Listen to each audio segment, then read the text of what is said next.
أقيموا الدين ولا تتفرقوا فيه.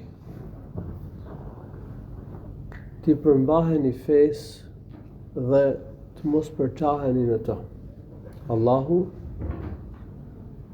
ka porositur të dërguarit dhe kjo është porosi për të gjithë njerëzit që ti përmbahen fesë, ti përmbahen tauhidit, adhurimit të Allahut të vetëm, pa i bërë shok, bindjes në Allahut me zbatimin e detyrave dhe largimin nga gjunahet.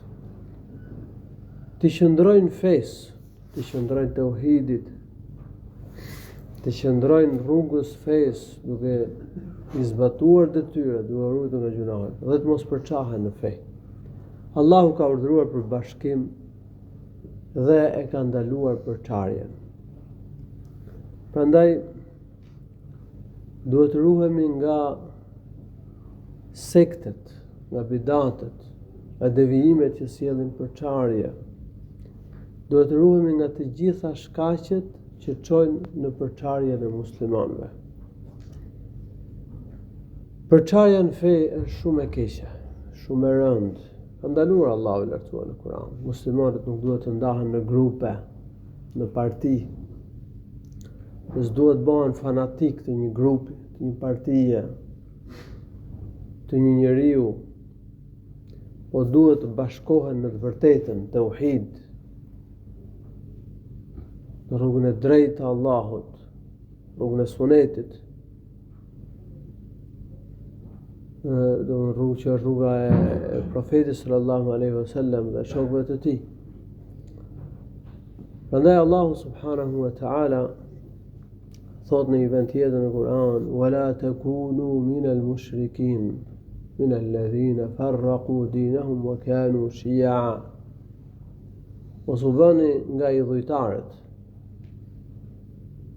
nga bidatçit, pasuesit e dëshirave,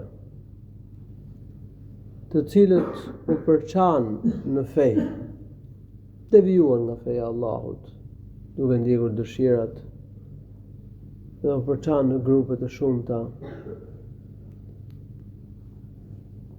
Secili grup mendonte që është në të vërtetën dhe akuzonte grupin tjetër që ishin në të kotën. Kullu hizbin bima ladayhim farihun. Çdo grup i gëzuar me rrugën që kishin, mendonin se ishin hak, thonin që janë hak, edhe akuzonin grupet e tjera që janë në të pavërtetën. Pra Allahu i lartësuar na e ka ndaluar që të përçahemi në fe, të bëhemi si idhujtarët, të cilët ishin të përçarë në grupe, në sekte, për shkak se ndiqin dëshirat, nuk ndiqin të vërtetën. Se përçarja vjen kur njerëzit ndjekin dëshirat e tyre dhe nuk ndjekin Kur'anin, Sunetin dhe rrugën e profetit dhe shokëve të tij.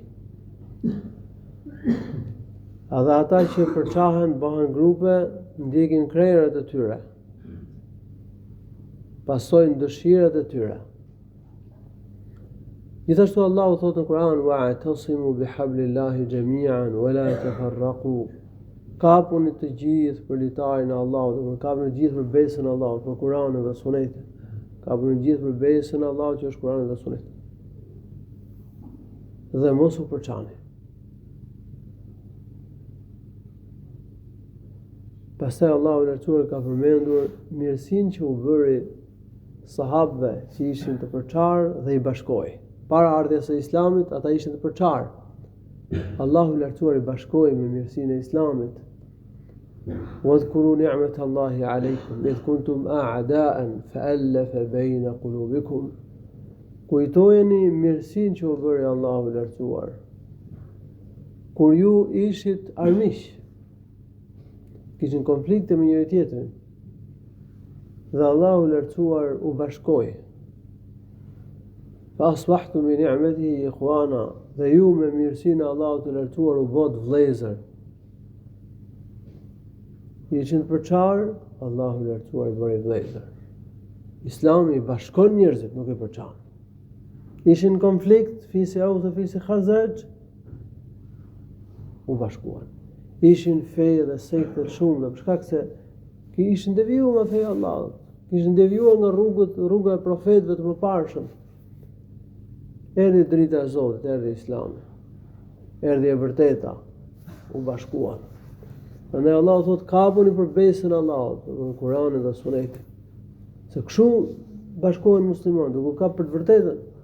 Nëse nëse ndjekin kotën, këtu lind përçarja, lindin sektet, bidatet, formohen grupet, dhe secili ndjek dëshirën e grupin e vet, dhe është i kënaqur, thotë që jam në të vërtetën, realisht në rrugën e shejtanit. Profeti sallallahu alaihi wasallam një herë ka përmendur ansarëve mirësitë që u kishte bëu Allahu për shkakun e tij, dhe tha: "Elem ejidkum dullalen fahedakumullahu bi." A nuk ishit të humbur para se të vija unë dhe Allahu lartësoj ju udhëzoi në rrugën e drejtë me dërgimin tim? Wa kuntum mutafarriqina fa jama'akumullahu bi. Dhe ju ishit të përçarë dhe Allahu lartësoj ju bashkoi për shkak të thirrjes time. U bëri Allahu subhanahu wa taala mirësi të madhe. Prandaj thot profeti në një hadith tjetër, thot Allahu nuk i pëlqen që ti keni 3 gjëra. Dhe njëra prej tyre, ose thot Allahu pëlqen që ti keni 3 gjëra, dhe njëra prej tyre wa an ta'tasimu bihablillah wa la tatafarraqu, që të bashkoheni dhe të mos keni përçarje. Allahu shpëlbeft të mira, alhamdulillahi rabbil alamin, wa sallallahu wa sallam ala nabiyyina Muhammad.